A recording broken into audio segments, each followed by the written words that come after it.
అందరికీ నమస్తే, welcome back to వనభోజనం. ఈ రోజు రెసిపీ వచ్చేసి టేస్టీగా ఉండే సాంబార్ని ప్రిపేర్ చేస్తున్నానండి. మనం పెళ్లిళ్ళలో కానీ ఫంక్షన్స్లో కానీ వెళ్ళినప్పుడు సాంబార్ చాలా టేస్టీగా ఉంటుంది కదా. మనం ఇంట్లో చేస్తే ఆ టేస్ట్ రాలేదని చాలా మంది అనుకుంటూ ఉంటారు. నేను ఇప్పుడు సేమ్ అదే టేస్ట్ వచ్చేలాగా సాంబార్ని ఎలా ప్రిపేర్ చేయాలో మీకు చూపిస్తానండి. మీరు అదే స్టైల్ ఫాలో అయిపోండి. ముందుగా 1 కప్పు వరకు కందిపప్పును తీసుకోండి. నెక్స్ట్ ప్రెషర్ కుక్కర్ తీసుకొని ఈ కందిపప్పుని ఆ ప్రెషర్ కుక్కర్లోకి వేసేసుకొని 3 to 4 టైమ్స్ వరకు బాగా వాష్ చేసేసుకోండి. ఇప్పుడు మనం ఏ కప్పుతో అయితే కందిపప్పును తీసుకున్నామో అదే కప్పుతోటి డబుల్ క్వాంటిటీలో వాటర్ని యాడ్ చేసుకోవాలి. ఇప్పుడు దీంట్లోకి 1 టేబుల్ స్పూన్ వరకు పసుపుని యాడ్ చేసుకొని హాఫ్ అన్ అవర్ పాటు ఈ కందిపప్పుని నానపెట్టేసుకోండి. నెక్స్ట్ ఒక గిన్నె తీసుకొని దాంట్లోకి ఒక పెద్ద నిమ్మకాయ సైజ్ అంతా చింతపండును తీసుకోండి. ఈ చింతపండును కూడా ఒకసారి బాగా వాష్ చేసేసి కొద్దిగా వాటర్ వేసేసుకొని ఈ చింతపండును కూడా ఒక హాఫ్ అన్ అవర్ పాటు నానపెట్టేసుకోండి. నెక్స్ట్ మనం సాంబార్లోకి కావాల్సిన వెజిటేబుల్స్ని తీసుకుందాం. నేనైతే ఒక చిన్న సైజు సొరకాయ, సాంబార్ ఉల్లిపాయలు అంటారు కదా, ఆ సాంబార్ ఉల్లిపాయలని ఒక 7-8 తీసుకున్నానండి. మీ దగ్గర ఈ సాంబార్ ఉల్లిపాయలు లేవు అనుకుంటే పెద్ద ఉల్లిపాయలనే 4 పార్ట్స్గా చేసేసి ఒక 4 ముక్కలుగా కట్ చేసుకొని పక్కన పెట్టేసుకోండి. నెక్స్ట్ దీంట్లోకి మెయిన్ ఇంపార్టెంట్ ములక్కాయలు తీసుకోండి. నెక్స్ట్ బెండకాయలు, ఒక క్యారెట్, ఒక 5 టమాటాలని తీసుకోండి.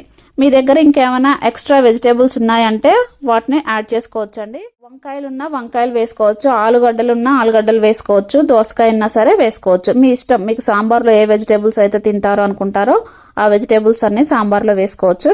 నేనైతే ఇంతవరకు వేసుకున్నాను. వీటన్నిటిని కోసి పక్కన పెట్టేసుకున్నానండి. ఇప్పుడు మనకి పప్పు నానిపోయి ఉంటుంది కదా, పప్పుని 3 విజిల్స్ వచ్చేంత వరకు మెత్తగా ఉడికించేసుకోండి. చూసారా, వీడియోలో చూపిస్తున్నట్టుగా పప్పు బాగా మెత్తగా ఉడకాలండి. పప్పులో ఉప్పు వేసారంటే పప్పు అనేది మనకి త్వరగా ఉడికిపోదు. ఉప్పు లేకుండా పప్పును ఉడికించేసుకోండి, చాలా మెత్తగా ఉడికిపోతుంది. ఇప్పుడు పప్పు కూడా ఉడికిపోయి ఉంటుంది కదా, దీన్ని ఒకసారి స్మాష్ చేసుకొని ఈ పప్పును కూడా పక్కన పెట్టేసేయండి. నెక్స్ట్ స్టవ్ ఆన్ చేసుకొని ఒక కళాయి పెట్టుకొని దాంట్లోకి ఒక 3 to 4 టేబుల్ స్పూన్ వరకు ఆయిల్ని యాడ్ చేసుకోండి. ఆయిల్ బాగా హీట్ అయిన తర్వాత తాలింపు దినుసులు వేసుకోండి. తాలింపు దినుసులు అంటే దాంట్లోకి శనగపప్పు, సాయమినపప్పు, జీలకర్ర, ఆవాలు. జీలకర్రని కొద్దిగా ఎక్కువ వేసుకోండి, టేస్ట్ బాగుంటుంది. ఇప్పుడు మనకి తాలింపు దినుసులు అనేవి కొద్దిగా చిటపట అన్న తర్వాత దీంట్లోకి ఎండుమిర్చిని యాడ్ చేసుకోండి. ఒక 5 లేదా 6 ఎండుమిర్చిని యాడ్ చేసుకోండి. ఇవి కొద్దిగా వేగిపోయిన తర్వాత కచ్చపచ్చగా దంచుకున్న వెల్లుల్లిపాయలు వేసుకోండి. నేను వెల్లుల్లిపాయలు ఒక 15 వరకు తీసుకున్నానండి. వెల్లుల్లిపాయలు వేసుకుంటే సాంబార్ బాగుంటుంది, సో అందుకని కొంచెం ఎక్కువగానే వెల్లిపాయలని యాడ్ చేసుకోండి. వెల్లిపాయలు కొద్దిగా వేగిపోయిన తర్వాత దీంట్లోకి కొద్దిగా చిటపట అన్న తర్వాత సాంబార్ ఉల్లిపాయలు ఉన్నాయి కదా, ఆ సాంబార్ ఉల్లిపాయలని ఆయిల్లోకి వేసుకొని ఇవి కొద్దిగా వేగిపోయిన తర్వాత కట్ చేసి పెట్టుకున్న పచ్చిమిర్చిని యాడ్ చేసుకోండి. పచ్చిమిర్చిని యాడ్ చేసుకున్న తర్వాత నేను కొద్దిగా మెంతికూరని యాడ్ చేస్తున్నానండి. మీకు మెంతికూర ఇష్టం లేదు అనుకుంటే స్కిప్ చేసుకోవచ్చు. మెంతికూర వేసుకున్న టేస్ట్ బాగుంటుంది, సో అందుకని కొద్దిగా ఒక గుప్పెడు మెంతికూరని వేసుకున్నాను.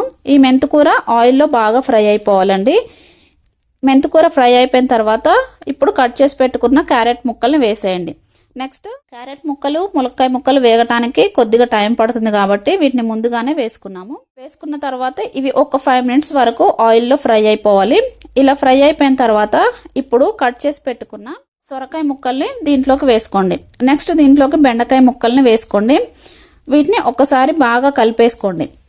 టమాటా ముక్కలు కొంచెం ఆగి వేసుకోండి, ఎందుకంటే అవి త్వరగా ఉడికిపోతాయి కాబట్టి. ఇవి ఒక 30% ఉడికిన తర్వాత మనం నెక్స్ట్ టమాటా ముక్కల్ని యాడ్ చేసుకుందాం. టమాటా ముక్కలు వేసిన తర్వాత దీంట్లోకి 2 టేబుల్ స్పూన్ వరకు గల్లుప్పును వేసుకోండి. ఇలా గల్లుప్పు వేసుకుంటే ఏమవుతుందంటే టేస్ట్ బాగుంటుంది. గల్లుప్పు వేసుకున్న తర్వాత ఒకసారి బాగా కలిపేసి 5 మినిట్స్ తర్వాత మూత తీసేసి మరొకసారి కలిపేసుకోండి. ఇలా మధ్య మధ్యలో కలపకపోతే మనకి ఓన్లీ ఆయిలే ఉంది కాబట్టి మాడిపోతాయండి. సో అందుకని ఇలా మధ్య మధ్యలో కలుపుకుంటూ ఒక 15 మినిట్స్ వరకు ఈ వెజిటేబుల్స్ని ఉడికించేసుకోవాలి. ఆయిల్లోనే మనకి 50% ఈ వెజిటేబుల్స్ ఉడికిపోతే సాంబార్కి టేస్ట్ బాగుంటుంది. ఇలా ఆయిల్లో ఉడకలేదు అంటే మనకి వెజిటేబుల్ ముక్కలు ఉడకటానికి చాలా టైం పడుతుందండి. సో అందుకని 50% ఆయిల్లోనే ఈ వెజిటేబుల్ ముక్కల్ని ఉడికించేసుకోండి. చూసారా, ఇప్పుడు మనకి ముక్కలు ఉడికిపోయి ఉంటాయి కదా. నెక్స్ట్ ఇప్పుడు మనం ముందుగా ఉడికించి పెట్టుకున్న కందిపప్పు ఉంది కదా, ఆ కందిపప్పుని ఈ వెజిటేబుల్ ముక్కల్లోకి యాడ్ చేసేసుకోండి.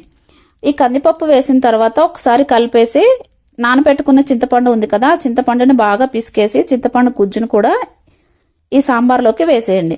నెక్స్ట్ ఇప్పుడు మీకు కావాల్సిన వాటర్ని యాడ్ చేసుకోండి. నేనైతే 2 గ్లాసెస్ వరకు వాటర్ని యాడ్ చేసుకున్నాను. మీకు ఎంతవరకు క్వాంటిటీ కావాలి అనుకుంటే మరీ పల్చగా కాకుండా చిక్కగా కాకుండా ఉండేటట్టు సాంబార్ని చూసుకోండి.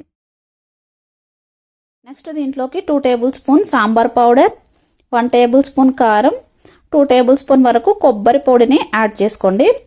ఈ కొబ్బరి పొడి యాడ్ చేసుకోవటం అనేది మీ ఆప్షన్ అండి. ఉంటే యాడ్ చేసుకోండి, లేదంటే స్కిప్ చేసేయండి. ఇలా అన్ని వేసుకున్న తర్వాత ఒకసారి బాగా కలిపేసి ఈ ముక్కలు ఇంకొక 50% ఉడికేదాకా ఈ సాంబార్ని మరిగించేసుకోవాలి. ఒక 15 మినిట్స్ తర్వాత మనకి ముక్కలన్నీ ఉడికిపోయి ఉంటాయండి. చూసారా, మనకి ముక్కల్ని పట్టుకుంటేనే తెలిసిపోతుంది కదా ఉడికిందో లేదో. ఇప్పుడు ఉప్పు సరిపోయిందో లేదో ఒకసారి టేస్ట్ చూసుకొని, ఉప్పు సరిపోలేదంటే కొద్దిగా ఉప్పుని యాడ్ చేసుకోండి. ఇప్పుడు ఫైనల్గా 1 టేబుల్ స్పూన్ వరకు నెయ్యిని యాడ్ చేసుకోండి. ఇలా నెయ్యి యాడ్ చేసుకున్న తర్వాత ఒక 2 మినిట్స్ వరకు ఉడికించేసి స్టవ్ ఆఫ్ చేసేయండి. ఎంతో టేస్టీగా ఉండే సాంబార్ రెడీ అయిపోయింది.